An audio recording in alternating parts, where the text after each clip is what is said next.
करोडीमल. खूप वर्षापूर्वी भारतातल्या एका गावात करोडीमल नावाचा एक श्रीमंत पण कंजूस माणूस राहत होता. एके दिवशी करोडीमल खूप लांबचा प्रवास करून आपल्या घरी परतत होता. तेव्हा त्याने रस्त्यामध्ये एक उंच खजुराचं झाड पाहिलं, ज्यावर खूप उंचावर रसदार पिकलेले खजूर लटकत होते. तो विचार करू लागला, आहा, किती मस्त खजूर इथे लटकतायत. जर का मी कोणत्याही परिस्थितीत त्यांच्यापर्यंत पोहोचलो तर पैसे न खर्च करता हे स्वादिष्ट फळ खायला किती मजा येईल.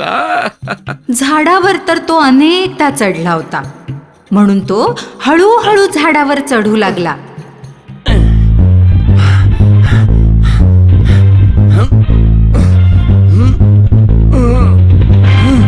आणि मग झाडाच्या उंच शेंड्याकडे पोचण्यात तो यशस्वी देखील झाला.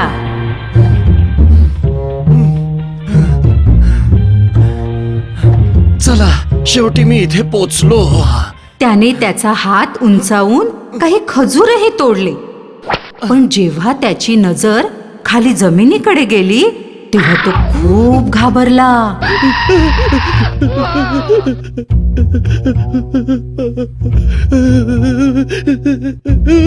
अरे बापरे, मी एवढ्या उंचावर पोहोचीन याचा मला विचारच नाही आला. आहे मी असं का केलं? जर का मी घसरलो ना आणि जमिनीवर जाऊन पडलो तर माझं काहीच शिल्लक नाही उरणार. किती उंचावर मी आलो. त्याचे हातपाय कापू लागले. हे प्रभू राम, माझं आयुष्य आता तुझ्याच हातात आहे रे. तूच मला वाचवू शकतोस. जर का मी एकदम व्यवस्थित जमिनीवर पोचलो ना तर पूर्ण 1001 ब्राह्मणांना जेवू घालीन. राम राम राम राम राम राम राम राम राम राम राम राम राम राम राम राम राम राम.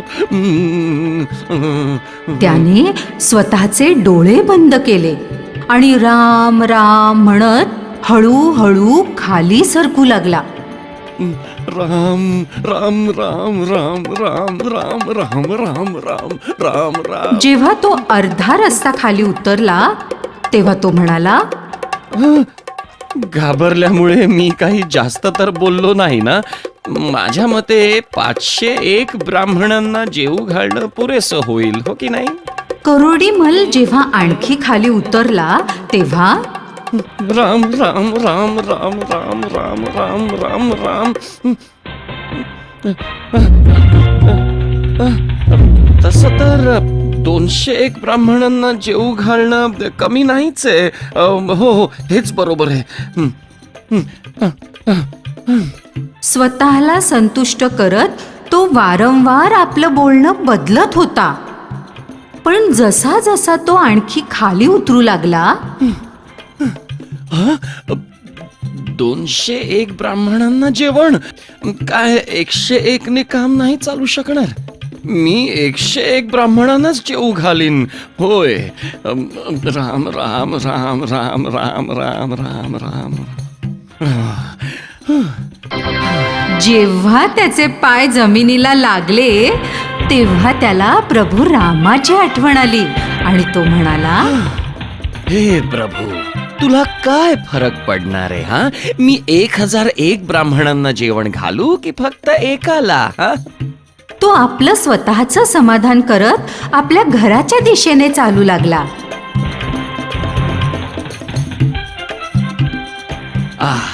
चला, बरं झालं.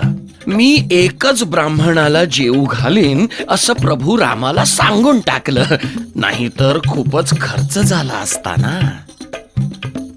आणि अशा प्रकारे तो घरी पोहोचला. दुसऱ्या दिवशी तो अशा एका ब्राह्मणाला शोधू लागला जो कमी खात असेल, आणि म्हणून मग त्याने चंदूलालला आमंत्रण पाठवलं, कारण चंदूलालचा आहार खूपच कमी होता. दुसऱ्या दिवशी जेव्हा तो कामासाठी निघाला तेव्हा त्याने आपल्या बायकोला म्हणजे लताला सांगितलं, अगं, ऐकलंस का? आज मी चंदूलाल ब्राह्मणाला जेवणाचं आमंत्रण दिलंय, तर त्याला पूर्ण रीतीने तृप्त करून पाठव. ठीक आहे, मी सगळं सांभाळीन. तुम्ही निश्चिंतपणे कामावर जा. चंदूलाल करोडीमलच्या घराबाहेर लपून सगळं पाहत होता. जसा करोडीमल घरातून बाहेर पडला तसा चंदूलाल लगेच त्याच्या घरात शिरला. मी असाच घराजवळून चाललो होतो. विचार केला की मला जेवणासाठी जायचंच आहे, तर माझ्या आवडत्या गोष्टी तुम्हाला सांगून जाऊ असा विचार केला. त्याने लताजवळ एक लांब लचक यादी दिली, ज्या यादीमध्ये त्याने आपल्या सगळ्या आवडत्या वस्तूंचा उल्लेख केला होता. ठीक आहे पंडितजी, आपण वेळेवर घरी या. सर्व सामान मी मागवून ठेवेन. खूप खूप आभार. दुपारी जेवणासाठी चंदूलाल घरी आला. त्याने लिहून दिल्याप्रमाणे सगळं सामान अगोदरच आणून ठेवलं होतं. लताने आदरपूर्वक चंदूलालला बसवलं. बसल्यावर चंदूलालने आपल्याबरोबर आणलेलं केळीचं पान जमिनीवर ठेवलं आणि त्याने देवाच्या नैवेद्याच्या नावाने प्रत्येक पदार्थातील थोडा थोडा भाग पानावर ठेवला आणि म्हणाला, मुली, जोपर्यंत देवाच्या नैवेद्यावर सोन्याचे नाणे अर्पण केले जात नाही तोपर्यंत तो नैवेद्य पूर्ण होत नाही. लताने त्यांना एक सोन्याचं नाणं दिलं, कारण हा सगळा समारंभ तिच्या नवऱ्याच्या संरक्षणासाठी होता ना. चंदू मनातच मंत्राचं उच्चारण करू लागला. कार्य पूर्ण केल्यानंतर त्याने एक चादर जमिनीवर अंथरली आणि सगळं सामान आणि सोन्याचं नाणं त्यामध्ये बांधून घेतलं आणि मग जेवण ग्रहण करू लागला. मुली, तू खूपच गुणी आहेस ग, आणि तू माझा सत्कारही खूप चांगल्यापणे केलास. पण ब्राह्मणाची सेवा तोपर्यंत पूर्ण होत नाही जोपर्यंत त्याला एक सोन्याचे नाणे दक्षिणेत नाही दिले जात. लताने आणखी एक सोन्याचं नाणं चंदूला भेट म्हणून दिलं. चंदूलालने लताकडून 2 सोन्याची नाणी फसवून घेतली होती आणि आता तो लगेचच निघायची तयारी करून त्याने गपचूप तिथून पळ काढला. चंदूलालने विचार केला की आपण करोडीमलच्या साध्या बोळ्या बायकोला फसवलंय, त्यामुळे करोडीमल नक्कीच आपल्या घरी येऊन उभा ठाकणार. चंदूलालच्या डोक्यात एक युक्ती आली आणि तो त्याच्या बायकोच्या कानात काहीतरी कुजबुजू लागला. करोडीमलला जेव्हा कळलं की चंदूने काय पराक्रम केलेला आहे, त्याला खूप राग आला आणि तो चंदूलालच्या घराच्या दिशेने चालू लागला. पण हे काय, चंदूलालची बायको त्याच्या घराबाहेर बसून जोर जोराने रडत होती. अरे रे, अरे रे, अरे देवा, यांना काय झालंय? ती अचानक करोडीमलच्या जवळ त्वेषाने गेली आणि त्याचा गळा धरून बोलू लागली, हे धूर्त माणसा, तूच काल माझ्या नवऱ्याला आमंत्रण दिलं होतस ना?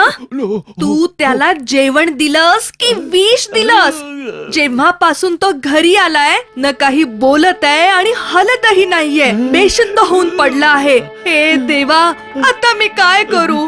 आमच्याकडे तर इतके पैसे सुद्धा नाहीयेत की मी यांना डॉक्टरांकडे औषध उपचारासाठी नेऊ शकेन. करोडीमल आता इतका घाबरला होता की त्याचं पूर्ण शरीर सुन्न पडलं. तो तर भांडायला आला होता, पण इथं तर चित्र काही वेगळंच होऊन त्याच्या समोर उभं राहिलं होतं. हे बघा, मला माफ करा, रडू नका. चंदूला काही नाही होणार. तुम्ही तुमच्या मुलाला माझ्या घरी पाठवा. मी चंदूच्या इलाजासाठी 10 सोन्याची नाणी अजून देईन. चंदूलालची बायको स्वतः जाऊन करोडीमलकडून 10 सोन्याची नाणी घेऊन आली.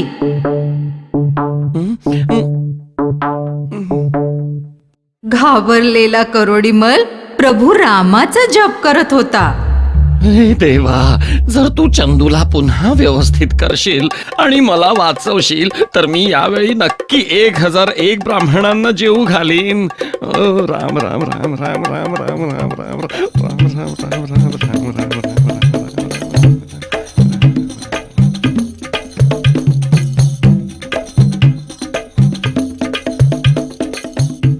शिकवण. अनुचित बचतीनेही नुकसान होऊ शकतं.